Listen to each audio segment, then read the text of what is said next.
आलस्य मनुष्य का सबसे बड़ा दुश्मन है और अगर यह साथ रहे तो जिंदगी में कुछ भी करना संभव नहीं है। बहुत पुरानी बात है।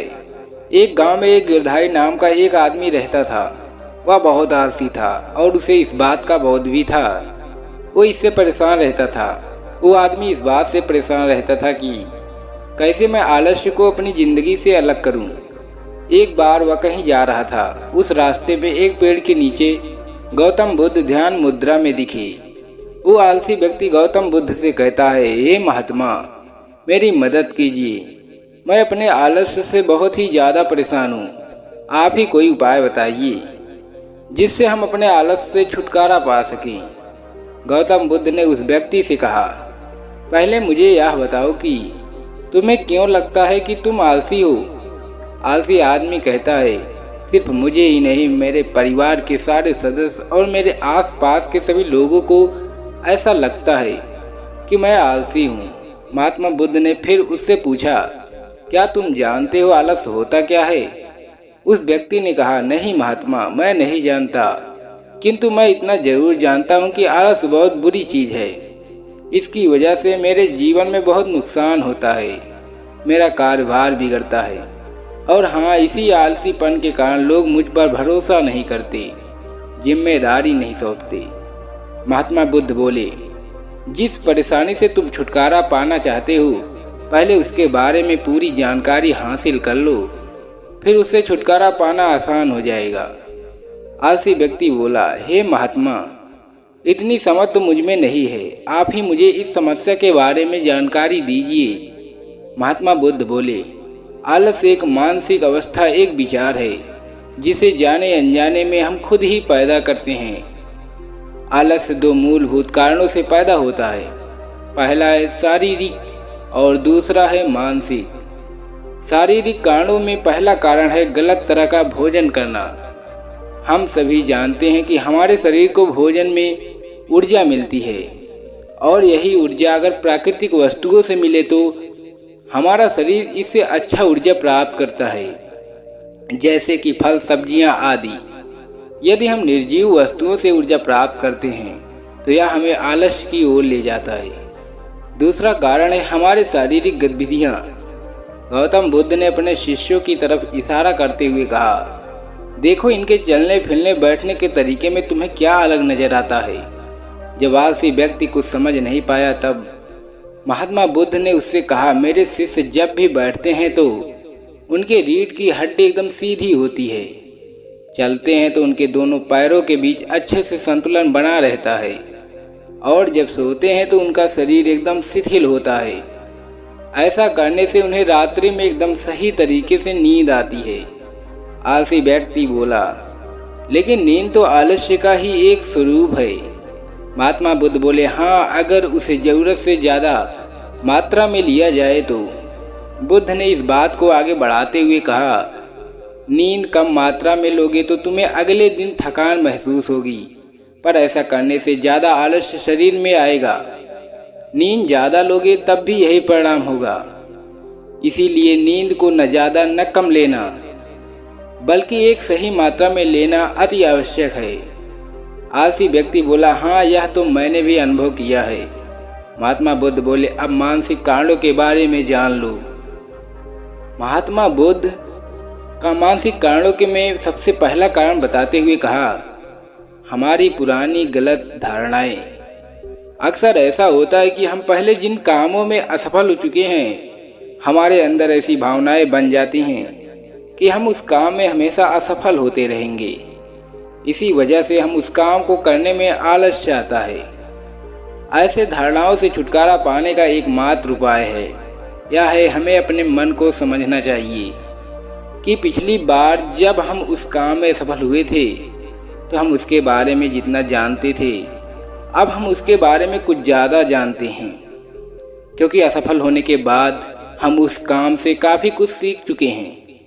दूसरा कारण है आलसी और कामचोर लोगों की संगति करना। कई बार ऐसा होता है कि हम आलसी नहीं होते, मगर जिनके साथ हम रहते हैं हम उनके जैसे बनने लगते हैं। इससे छुटकारा पाने का बहुत ही सरल उपाय है, एक कामचोर और आलसी व्यक्तियों से दूर रहिए। ऐसे व्यक्तियों की संगत में हो जो अपने काम को बड़ी लगन से करते हैं और अपने समय की पूरी तरह से कद्र करते हैं। गौतम बुद्ध ने तीसरा कारण बताते हुए कहा, यह कारण आलस्य के लिए सबसे बड़ा कारण है और वह है काम को कल पर टालते रहना। यह कारण इतनी शक्तिशाली है कि किसी भी व्यक्ति को बर्बाद कर सकता है। इससे बचने का सबसे आसान उपाय है कि जो काम जितनी जल्दी संभव हो सके उतनी जल्दी कर लेना चाहिए। महात्मा बुद्ध ने आलसी व्यक्ति से एक सवाल पूछा, मान लो तुम किसी जंगल में फंस गए हो और अंधेरा होने वाला है, तो तुम क्या करोगे? आलसी व्यक्ति बोला, मैं जल्दी जल्दी उस जंगल से बाहर निकालने का कोई रास्ता तलाश करूंगा ताकि मैं अंधेरे होने से पहले वहां से निकल सकूं।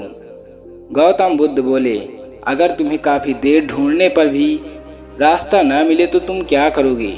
आलसी व्यक्ति बोला, मैं तब भी अपनी तलाश जारी रखूंगा क्योंकि ऐसी परिस्थितियों में मेरे पास कोई दूसरा रास्ता नहीं होगा। गौतम बुद्ध बोले, बिल्कुल सही है। यही है मानसिक स्तर पर आलस्य का चौथा कारण, किसी भी निश्चित लक्ष्य का ना होना। यह भी हमें आलस्य की ओर ले जाता है। अब सुनो पांचवा कारण। गौतम बुद्ध बोले, सोचो कि तुम्हारे पास ढेर सारे सोने के आभूषण हैं जो तुम्हें एक जगह से दूसरी जगह ले जाना है। तुम चलते थक जाते हो और किसी पेड़ के नीचे बैठ जाते हो। तभी तुम्हें दूर से तुम्हारी तरफ दौड़ता हुआ एक डाकू दिखाई देता है। क्या तुम उस आलस्य के कारण वहीं बैठे रहोगे या ऐसी परिस्थिति में तुम वहां से उठकर दौड़ने लगोगे? आलसी व्यक्ति बोला, जी मुझे वहां से दौड़ना ही पड़ेगा, नहीं तो मेरी जान और मेरे सोने के आभूषण दोनों को खतरा हो सकता है।